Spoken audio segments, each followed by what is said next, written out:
Hello, everyone. Welcome. Hi, I'm Lily. And I'm Oliver. Welcome to Science in Easy English. Today, we are tackling a question that, honestly sounds like it was ripped straight out of a movie script. One simple sentence about today's topic. Can we erase bad memories? It is a massive question, and I think for a lot of people, it just feels like pure science fiction. Oh, absolutely. It immediately makes me think of, Eternal Sunshine of the Spotless Mind, Right. where they go to that sketchy clinic to have a relationship just erased from the brain. Or, like, Men in Black. Yeah, with the little flashy thing. Exactly. Flashlight in your face and poof, the alien invasion never happened. It's a great plot device. Yeah. But the whole mission of this deep dive is to look at the very real, hard science that proves this isn't just Hollywood anymore. We have a whole stack of research here. Papers from Nature Neuroscience, Science, reports on something called the RTM protocol. So we are moving from movie magic to, lab reality. We really are. We're talking about everything from using lasers to literally rewrite fear in mice, all the way to psychological hacks that are already treating PTSD in humans. Wow. Memory manipulation is not only possible, it's already happening. That is both exciting and, I have to say, a little bit terrifying. So let's unpack this. I think most of us have a vague idea of what a memory is. I sort of picture a folder in my brain. Like cloud storage or something. Yeah, exactly. But the research says it's more physical than that. Much more physical. Scientists call the physical trace of a memory an enneagram. An anagram. The idea has actually been around forever, since 1904. A biologist named Richard Semon came up with the term, but for decades it was just a theory. No one could find one. So how did they look for it? Well, there was this famous researcher, Carl Ashley, who spent, I think it was 30 years, trying to find the memory spot. 30 years. He literally spent decades training rats to run mazes, and then, he'd surgically cut out these tiny different parts of their brains, trying to just cut out the memory. That sounds gruesome. And I'm guessing he didn't find it. He failed completely. No matter what part he cut out, the rats could still sort of figure out the maze. So he concluded that memory was just, distributed everywhere like a mist. But he was wrong. Totally wrong. Modern science finally found them. We now know an enneagram is a specific group of neurons all firing together. It's a physical circuit. Okay, so if you trigger those specific cells, You trigger the memory. It's not a mist, it's wiring. it's actual wiring. Exactly. And because it's physical, it has to be maintained. And this is where the chemistry gets really fascinating. Okay, lay it on me. If a memory is a bunch of wires connected, what keeps them from just drifting apart over time? Imagine it's like a construction site. You've got your bricks, but you need mortar, right, to hold them together. Right. In the brain, that mortar is an enzyme called PKM-zeta. PKM-zeta. Got it. That's our cement. But you also need, like, a foreman to tell the crew where to pour the cement. That's a different molecule called Kebra. Kebra. Okay, so how do they work together? When you learn something new, let's say you touch a hot stove, your neurons fire in a very specific pattern. Kebra acts like a little tag. It attaches to those connections and basically puts up a flag that says, hey, this one is important, strengthen this one. So Kebra marks the spot. And then PKM-zeta, the cement, comes in and reinforces that connection, makes it permanent. Without it, the memory is just too weak to last. Okay, but this implies something huge. Yeah. If the memory relies on that cement constantly being there, what happens if you take the cement away? That is the billion-dollar question. And yeah, studies have shown that if you block PKM-zeta, if you basically send the cement crew home, the memory doesn't just fade. It's gone. It collapses, completely erased. It's like taking a power washer to chalk on a sidewalk. The whole structure just falls apart because the glue is gone. That is wild. We're talking about physically dissolving a memory, but, obviously we can't just inject a memory dissolver into a human brain. Right, you'd wipe out everything. Your high school math, the bad breakup, all of it. It's way too broad. So let's talk about how we treat bad memories now, like with therapy. People do exposure therapy to get over fears. Is that the same thing? No, and this is a really key distinction. It's something that frustrates a lot of patients. Traditional therapy relies on a process called extinction. Extinction? That sounds like erasure. It's very misleading terminology. Let's say you were bitten by a dog, so you have this dog equals danger memory. Okay. In exposure therapy, you might sit with a friendly dog over and over. You're building a new memory. This dog equals safe. So you're just layering a good memory on top of the bad one. Exactly. You're building a fence around the scary dog. But the scary dog is still in there. The original fear enneagram hasn't been changed at all. So the fear can come back. It's called spontaneous recovery. If you're stressed or something reminds you of the attack, that fence breaks and the original fear just rushes back in. So extinction is just management. It's like covering up graffiti, not cleaning the wall. That's a perfect analogy. But there is a different process called reconsolidation, and this is the key to actually changing the memory. Reconsolidation, this is the whole magic window idea, right? It is. Think of your memory like a Word document on your laptop. When the file is closed and saved, it's stable. You can't change it. That's a consolidated memory. Okay. But to read the file, you have to open it. And when it's open, it's vulnerable. Yes. When you recall a memory, when you actively think about it, the brain literally has to unlock the proteins to read the data. So for a short time, the memory becomes labile or unstable. Then when you're done, the brain has to resave it, reconsolidate it. So the theory is if you can mess with the file while it's open, You can rewrite it or even delete it. If you interfere in that short window before the brain hits save, the changes become permanent. You're not just covering up the fear, you're altering the original wiring. that is incredible. And this brings us to what is easily the most sci-fi part of all this research. I think I know what you're talking about. The work from Steve Ramirez and Zhu Liu at MIT, they didn't just erase memories, they actually planted false ones, like in the movie Inception. The Inception experiment. It's famous in neuroscience. But how do you even do that? How do you reach into a mouse's brain and just say, here, have a memory that never happened? You use a technique called optogenetics. This is going to sound crazy, but they take a gene from algae. Algae. Yeah, from algae that's naturally sensitive to light, and they splice that gene into the neurons of a mouse's brain. So you're making the brain cells light sensitive, like tiny solar panels. In a way, yes. So once those proteins are installed, the scientists can implant a tiny fiber optic cable into the mouse's skull. When they shine a laser through it, those specific tagged neurons fire instantly. So they have a remote control for a specific memory. They have a remote control. So here's what they did. They put a mouse in a nice, safe environment. Let's call it box A. The mouse hangs out, feels good. The scientists see exactly which neurons are firing to map box A, and they tag those cells. So they have the box A safe button ready to go. Then they put the mouse in a totally different box, box B. And in box B, they give the mouse a mild foot shock. But, and this is the twist, at the exact moment they shock the mouse, they fire the laser. No. They activate the memory of the safe box A. Wait, so the mouse is in box B getting shocked, but its brain is being forced to vividly remember the safe place, box A. Yes.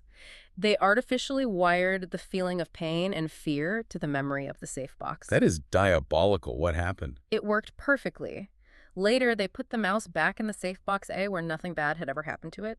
The mouse immediately froze in terror. Wow. They had successfully created a false traumatic memory. They wrote a corrupted file to the hard drive. That's terrifying, but it proves the memory is just a physical connection that you can actually hack. It does. And Ramirez has continued this work, specifically looking at the hippocampus. We used to think of it as one big thing, but he found the top and bottom parts have really different jobs. The top and bottom. Right. The top part is the cognitive hippocampus. It records the facts. Yeah. Where you were, what you saw, the details. Okay. The bottom part is the emotional hippocampus. That's the part that connects to the amygdala and handles the anxiety, the fear, the panic. So in a traumatic memory, the bottom part is just screaming. It's on overdrive. So the goal of future therapy isn't to wipe your mind with a laser. It's to selectively dampen that bottom part of the hippocampus. So you'd keep the what happened. But erase the panic. Yeah. You remember the car accident, but your heart doesn't start pounding when you talk about it. That's the dream. It is. But just when we thought we had the map of the brain figured out, a study came out in 2024 from the Max Planck Institute that just threw a wrench in everything. Oh, I read this one. This is the secret pathway study. It completely confused me because it challenges the basic textbook timeline of how memory works. It really does. For decades, the standard model has been linear. Step 1, you form a short-term memory. Step 2, you rehearse it. Step 3, it consolidates into a long-term memory, A to B to C. Right. If you don't have short-term memory, you can't make long-term memories. That's the rule. That was the rule. But these researchers focused on an enzyme called CAM-MKI, which is essential for short-term memory, and they blocked it in mice. So no short-term memory allowed. Exactly. The mice were given a shock, and immediately afterward, they acted like nothing happened. They had zero memory of the fear. Their short-term memory was totally offline. Okay, so the block worked. But then they waited. Days later, they tested the mice again. Hey. And the mice remembered. They avoided the danger zone. Wait a minute.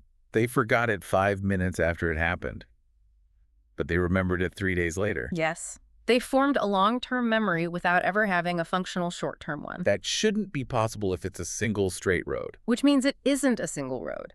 This suggests memory has parallel pathways, like a highway and a tunnel.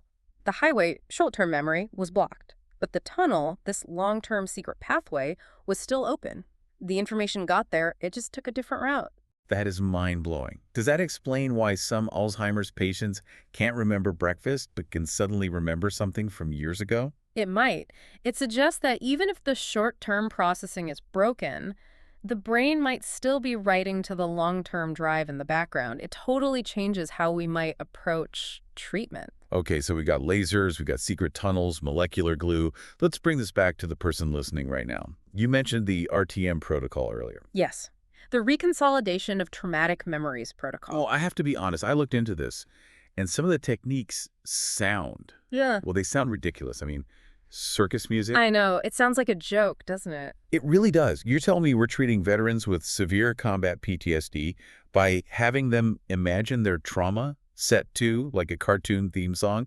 It feels almost, I don't know, insulting. I completely get that reaction. A lot of people feel that way. But you have to look at the biology of what's happening. This isn't about making light of the trauma. It's about creating a mismatch in the brain. A mismatch. Remember the magic window? To edit the memory, you have to open the file, you recall the visual details. But normally when you do that, your amygdala fires up, you got the stress hormones. You relive the fear. Right. But the brain has trouble holding two opposing emotional states at once. So if you force the patient to visualize the trauma while at the same time listening to silly music or imagining the scene running backward in black and white, You're scrambling the signal. you're engaging the visual part of the brain, but you're confusing the emotional part. Mm-hmm. The silly music prevents that fear response from locking in. You are separating the fact from the feeling. So the brain is sitting there with the file open, trying to save it, but it can't find the fear tag to attach to it anymore. Exactly. So when that window closes and the memory reconsolidates, it saves as just a boring movie. Mm. The visual is there, but that gut punch of anxiety is gone. Does it actually work, though? The data is surprisingly strong. The Research and Recognition Project reports remission rates of over 90% in veterans after just a few sessions, and they describe it just like that. The memory feels distant or faded, like it happened to someone else. That's life-changing. It's the practical application of that open file theory. It is. And before we close out, we should probably mention that the brain is actually trying to erase memories all the time. Forgetting is a feature, not a bug. Right. If we remembered every single coffee we ever drank, we'd go crazy. There are whole biological teams for this. There's the ARC gene, which is like a switch. But my favorite mechanism involves the immune system, specifically cells called microglia. Microglia. They're the brain's gardeners, or maybe garbage collectors is a better word. They roam around your brain and literally eat synapses that aren't being used. They eat our memories. They prune them. This is one of the main theories for infantile amnesia, why you can't remember being a baby. I've always wondered about that. I have zero memories before I was like 3. Well, when you're a baby, your brain is growing so many new neurons, it's called neurogenesis, at this explosive rate. And all that new construction might be overwriting the old circuits.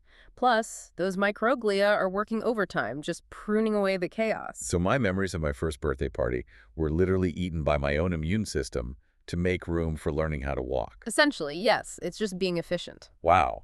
Okay, let's look at the big picture here. We have covered a massive amount of ground. We have. We started with this idea that memories aren't magic clouds. They are physical structures held together by, molecular glue. And if you remove the glue, the whole structure falls.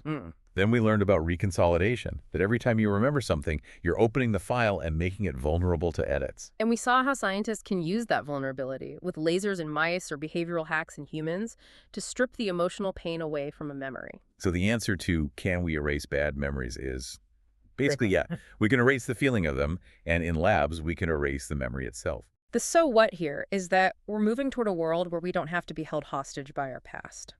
The goal isn't a spotless mind where we forget our mistakes. It's about turning down the volume on trauma so people can function. That's a hopeful future. I have to leave you with a thought that's been nagging me since we started talking about this. What's up? You said that every time we recall a memory, we open it, it becomes unstable, and we resave it, That's the mechanism, yes. which means we are chemically rewriting it every single time we tell a story. So if I tell a funny story from high school 500 times, by the 500th time, am I remembering the event? Or am I just remembering the last time I told the story? You're likely remembering the story of the story. It's a copy of a copy. That is terrifyingly profound. Mm-hmm. It makes you wonder how much of our own identity is actually 100% true, and how much is just an edit we've made over the years. And if we start using science to edit those files on purpose, at what point do we stop being us? A question for the philosophers, I think. Indeed. Something to mull over tonight. Thank you for guiding us through the brain's wiring. Always a pleasure. And thanks to you for listening to this deep dive. Stay curious, and we'll see you next time on Science in Easy English. Goodbye.